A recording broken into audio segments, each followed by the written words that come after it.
Hi, welcome to Jackie's Literary Corner. I am Jackie, and I'm finally filming this review, Dorian Gray, which I finished, probably a week ago. And this is my second reading of this, and as I said in previous videos, my first thoughts when I first read this were, this is kind of boring, I wasn't into it, I felt like I just wanted to read it to say I could read it. And now I'm so glad I reread it because I love this book. It's one of my favorites, and I definitely think that's why people should consider rereading books. I mean, if it's not your thing, it's not your thing. To each their own. But I feel like sometimes there's a possibility that your feelings might change on a book, whether it changes into a positive, like my situation, or it changes more to a negative where you realize you don't like it anymore like you used to. So the book, this particular classic, is written by Oscar Wilde and is about a young man who's really good looking, and he has his portrait painted by this artist, Basil Hallward, who is infatuated by Dorian, has a bit of a crush on him, and just worships him.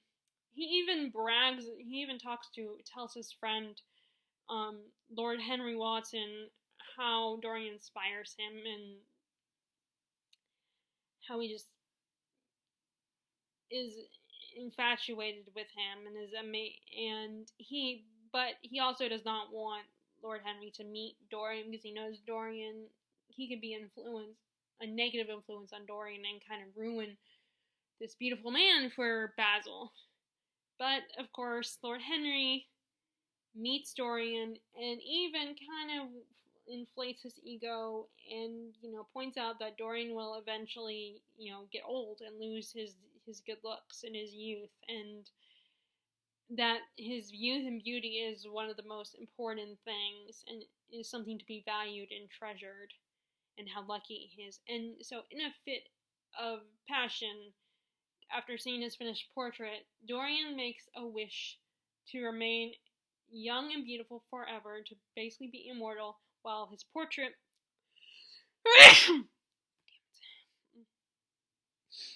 excuse me, sorry about that. I hate when that happens.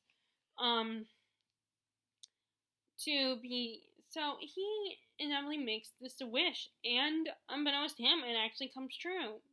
The portrait ages and shows his sinful behavior as he becomes more immoral and follows in Lord Henry's footsteps. To the point where he doesn't even think when bad things happen that are his fault. He doesn't even. Damn it! Sorry about that. He doesn't even acknowledge it's his fault. So this is such an interesting, engaging story, and like I said, I'm glad I reread it. I was so much more intrigued by it, and the prose are beautiful. Like, I read Oscar Wilde's plays, at least two of his plays, and I enjoyed them, and that's actually why I felt even more encouraged to pick up this book again. In 1 second.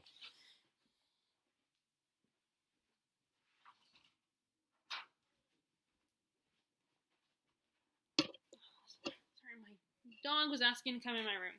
I was encouraged to pick up this book again and reread it to see my feelings had changed, which I had a feeling they would. My tastes have evolved, and I have read more classics, so I definitely appreciate this kind of writing a lot more. Like I said, the prose are just beautiful to get lost in, and just so enriching, and I just really enjoyed reading, and just sometimes just reading the words. So all the three main characters are incredibly interesting to read about. They're so, you have Dorian, who's so young and impressionable, but he's also very vain and selfish, and that vanity is not unfamiliar to our society. We still have a level of shallowness and vanity about us. Like, there are so many things that we have now, so many methods, so that we can, at least have the illusion of youth. There are women, if you're rich enough, you can get Botox on your cheeks, which is so weird when I see people do that. People can even puff up their lips. And women could even get boob jobs. And there's like so many skin creams to get rid of wrinkles. And men and women both can get dye hair to dye their hair and get rid of the grays. So, and a lot of us, especially women, I don't know about men, but I know women especially spend a lot of time, like, looking in the mirror. I mean, even I will, like, when I'm just hanging out, I will look in the mirror, and, if I have flyaways, I'm trying to flatten my hair and wet it and stuff, and, and I complain about my hair constantly. So that vanity, I feel like it's not a foreign concept. And neither is the fear of dying, which is something that Lord Henry says. And so is the fear of, like, even if you accept that you're dying, wanting to accomplish something, and there's wanting to accomplish something before you die. Like, there's a little bit of that. That's not the main focus, but these characters, I think they all kind of want to accomplish something or be remembered for something. Like, even Dorian and Lord Henry, in their shallowness and their vanity, they want to be remembered for being charming and lovable, likable and charming and beautiful. They want to be remembered for that. And once you die, that's it. So Dorian is still somewhat of a relatable character in the fact that a lot of people will feel that way. And a lot of people have those fears. And,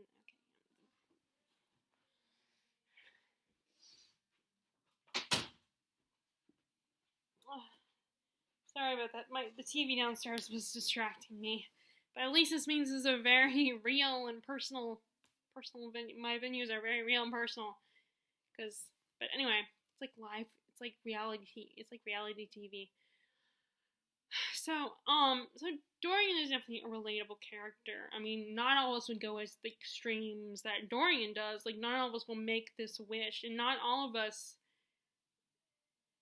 I mean, well, no, actually, Kirsten, there are people that I do feel like will refuse to blame anyone else, or they'll blame the wrong people. They won't acknowledge their own responsibility in their corruption or their negativeness about their personalities. Like, I mean, he doesn't even blame Lord Henry. He blames Basil because Basil flattered him and painted the portrait, the thing that's aging, that is mocking him. And when he realizes that the portrait is doing exactly what he wished for, he's now afraid and wants to cover it up. He doesn't want to acknowledge it. Instead, he just wants to hide it from the world and ignore it.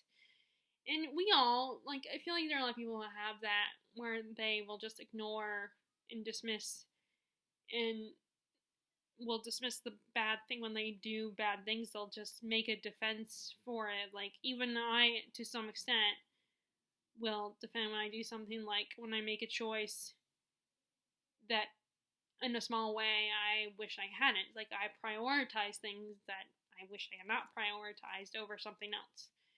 Because everything, even if it's not necessarily like the worst choice in the world, everything has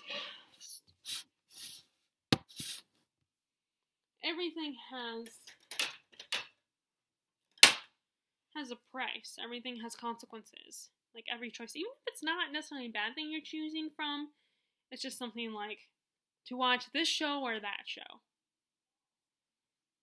And Dorian makes a lot of bad choices, which result in horrible consequences. And even though the consequences are his own fault, he doesn't like. He's more than willing. He doesn't want to admit that it's his fault. Like, there's something that happens to this one particular character in the story that's really horrible. That's permanent, a permanent consequence. And as soon as, like, he does start to feel a little bit bad, and he wants to take responsibility, he feels guilty about that he hurt this person, but then he finds out from Lord Henry what happened to this person, and Lord Henry is like, oh, Dorian, it's not your fault, don't worry about it, or I don't want you to take responsibility for this, because you're going to get punished for it, there's going to be an inquest for it, because, it's something that, like, could result in legal consequences. And it does come from a place that Lord Henry does care about Dorian. But he forces him to make, he's like, don't take responsibility for something, even though it's Dorian's fault. And yeah, there are a lot of people that when they do something bad like this, everyone's afraid to take credit. I mean, in what Dorian does, you can kind of understand that in a small way, you can kind of understand why he was too afraid to admit and, doesn't want to take blame for it. But it's also something that makes you like, you are responsible for this. You caused this. And people got hurt because of your selfish actions. He also is someone that, like, he values beauty and doesn't, like when the one woman he quote unquote falls in love with, because I feel like it wasn't really love, it's because of her acting and that she's beautiful. And then when he invites Lord Henry and Basil to her performance because he thinks she's so amazing and so talented and so beautiful, and she just captures the audience's attention. And then he takes them there. He invites them to see her performance because he goes every night, and she does a bad job, and she is not as good, and he's mad at her for it. He's like, "How dare you?" And she confesses her love at that moment, and he rejects her for it. He says, "How dare you? You ruined everything because you were such a bad actor." And it's like, because she's a bad actor, all of a sudden he doesn't love her anymore. She ruined everything for his love for her. And it ruined, and it's like, that, it's like, he didn't even, and there's one point when she wants to tell him about her family and stuff, a little bit about herself, and he's like, "Oh, stop right there. I don't care about that.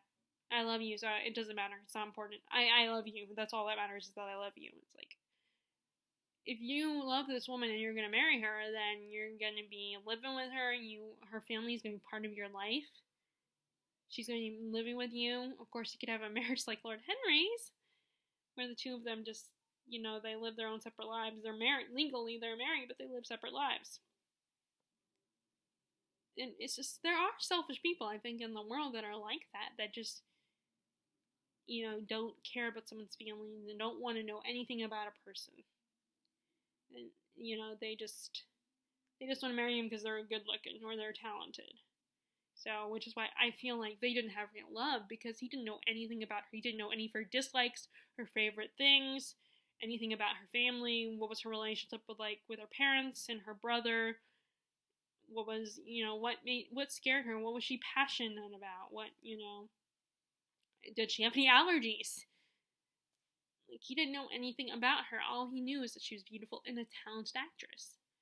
And it was so, I mean, he knew that she had a passion for acting, but once she realized that she had real love with Dorian, or at least she thought she did, and that they were going to get married, she stopped acting. That's why her performance was bad, because she realized, this is meaningless. I have real love. This is all pretend, so why should I put in the effort? He can take me away from all this, and we can get a better, I don't even have to work. Because of course, once a woman got married, she didn't have to work. Although during this time period, women didn't work at all. Not every woman was part of the working class. So he was he was a fascinating character, but he's also a character that pissed me off a lot. I wanted to strangle him quite often, and which makes it so interesting, because a lot of times when you read books, the main character is likable, mostly likable. And you don't really have a lot of books about horrible, vain characters. Like, some of my favorite characters are, like, Dorian Gray. I love him. And then I love, like, Scarlett O'Hara. He was a vain, horrible person who used men. And so she was just and it makes them more compelling in their selfishness. Which actually is interesting. Now that I think about it, it's kind of funny, because Lord Henry says a line about how selfless people are boring, but selfish people are more interesting. And he doesn't care about selfless people. So, incredibly full of people. Now, I think that works in fiction, not in the real world, though. In the real world, you don't want to marry someone that's so selfish and corrupt. You want to marry someone that's selfless, because you're going to have a whole load of problems if you marry a selfish person. It depends on the level of selfishness.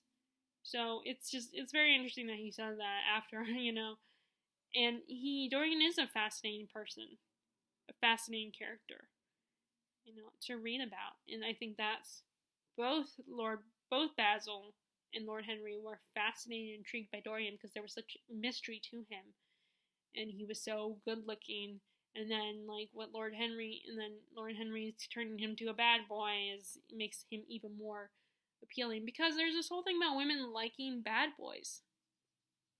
Now, in reality, I would never, I'm fascinated by bad boy characters in historical fiction and fantasy, that is. I don't read contemporary romance that often at all, actually. But there is something about bad boy characters, or characters that are troubled. But in reality, you probably shouldn't marry someone like that. So now, before I talk about, since Lord Henry is my favorite character, I'm going to save him for last, because I always like to save the things I am most interested in, or the things that are my favorites, for last. I like to savor them. But I'm the same way when it comes to food. Of course, I will eat the main course, such as the meat or the, whatever. I will eat that first. But when it comes to everything else, I will eat my favorite stuff last. But anyway. So, let's talk about Basil. That's what I want to talk about.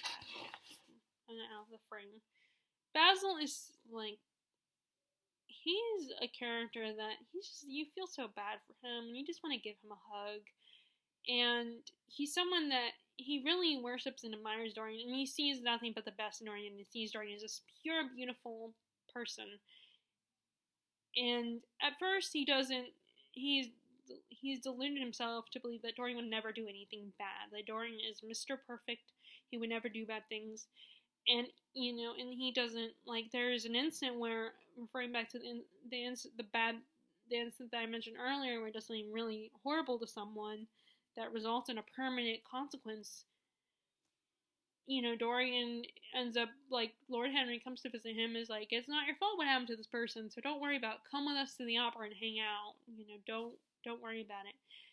And Dorian goes, but the next morning, Basil shows up and talks to him about it, because he's just found out about what has happened to this person, and that Dorian loved and cared about. And he tries to talk to Dorian about it, and he says he heard that Dorian had went to the opera, but he can't believe it. Dorian would never do that. Dorian would do the right thing and talk to the other people involved in this person's life. But Dorian says, oh, yeah, I did go to the opera. It's not my fault. I can't change what happened to this person. So I'm sorry. I'm trying not to spoil what happens. I'm trying to just, kind of hint if you haven't read this book. If you have read it, you probably know what I'm talking about. So he would never think badly of Dorian. He wants Dorian to be as pure and beautiful as the portrait. So, in a way, he is partially responsible for Dorian's corruption. In a small way, I think. Not completely. But I think he is partially to blame. And when Dorian says, well, it's your fault, because Dorian mostly blames Basil, for his corruption, and for the fact the portrait is showing his sins and everything, and aging unlike himself. He says that, Basil is at fault, and he never blames Lord Henry. Although he does at one point, as Katie from Books and Things had mentioned in her discussion video with her partner about the book, which I definitely recommend. Katie from Books and Things, her video discussion on Picture of Dorian Gray, I definitely recommend it if you've read the book, because it spoils the book. But she pointed, I remember she or her partner pointed out that he does briefly kind of blame Lord Henry, because he says that Lord Henry gives him this book, this very immoral book, that influences him on some level. So in a way, he blames Lord Henry in that way, but not that much. the end of the day, Lord Henry is his best bud, and he would never corrupt him like that. And in fact, at one point, Lord Henry has not realized what he's done to what he's created within Dorian. But I will discuss more about that after I finish talking about Basil. But Basil does admit that he's at fault in some extension, and it kind of reminds me of one of my favorite sitcoms, Boy Meets World, which is a good coming of age show. If you've never seen it, came out in the late 90s, about this young boy named Corey Matthews and his growing up, going to school, his girlfriend, longtime girlfriend, his friend, and all that kind of stuff. And the teacher, their teacher, Mr. Feeney, puts up the test schedule for their senior year, and they're not happy about it, and they procrastinate studying, and they want Feeney to change the schedule. And Corey becomes the instigator a little bit. He encourages them to,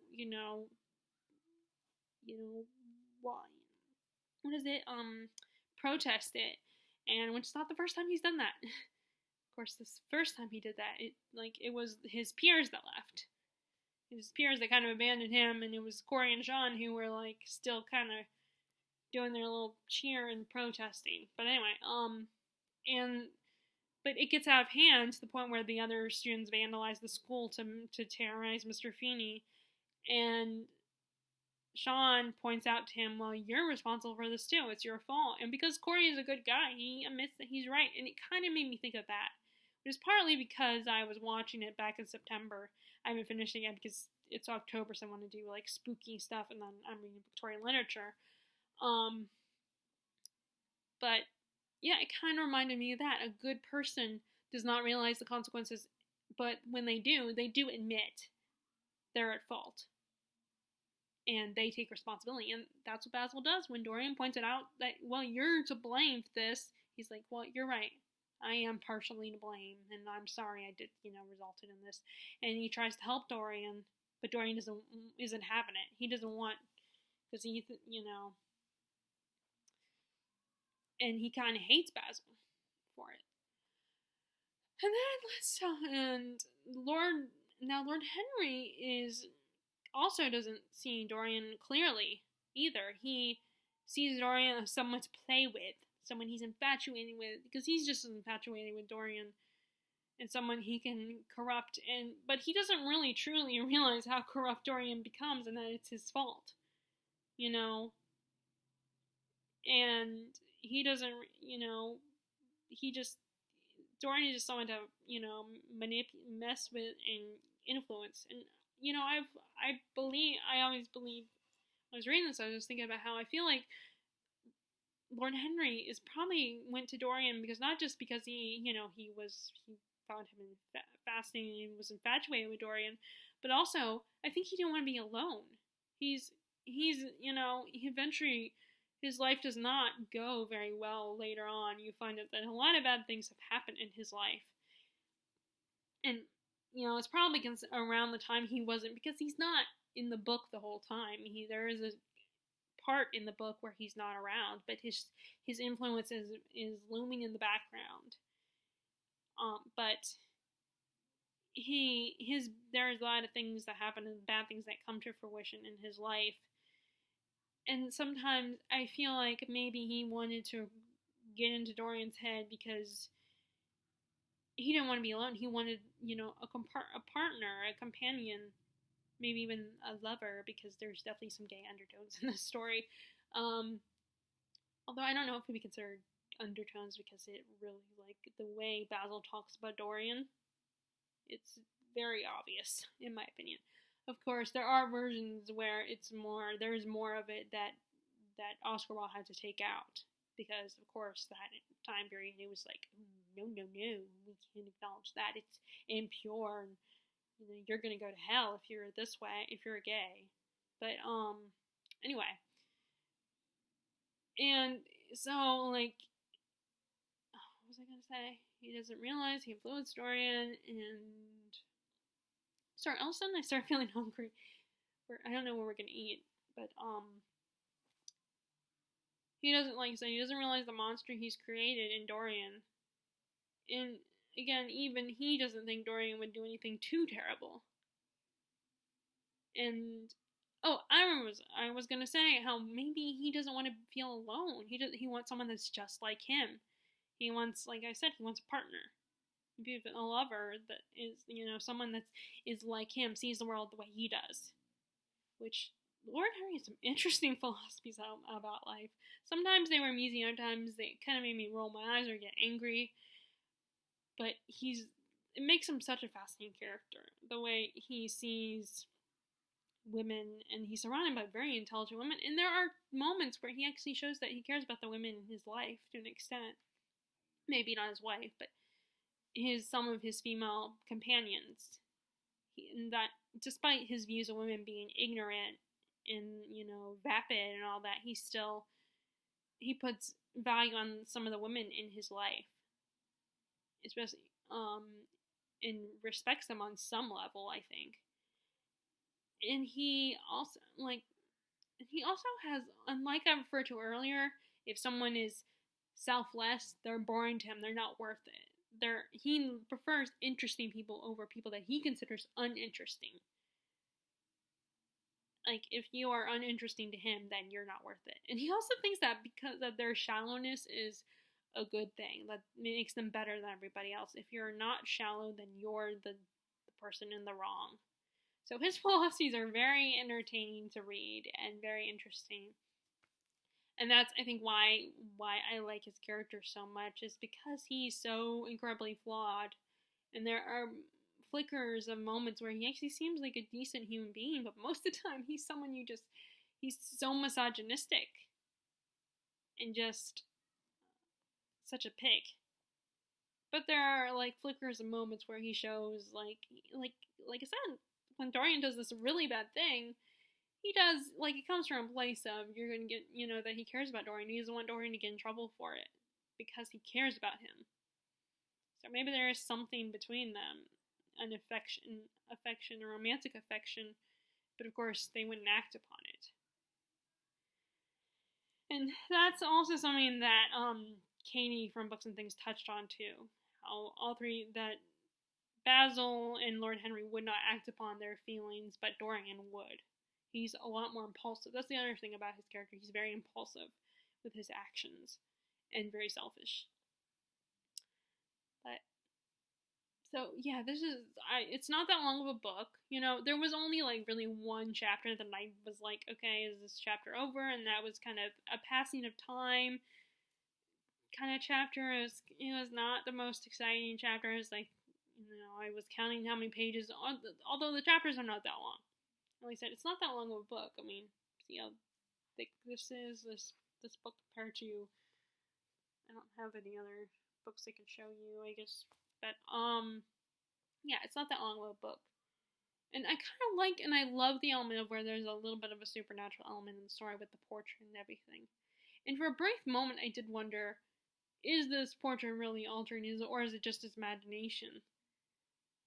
Is it just in his head? But then there is a scene where he finally shows Basil the portrait, and Basil reacts to it. It's like, oh my god, what have you done to my portrait, my painting? Because, we are partly in Dorian's head, so it's like, how do we know it's just not his imagination? What if he's paranoid? Like, the power of suggestion. Like, but then, no one suggested to him the portrait, so maybe it is, maybe that goes against my argument, because it wasn't suggested to him that the portrait would age or change because of him.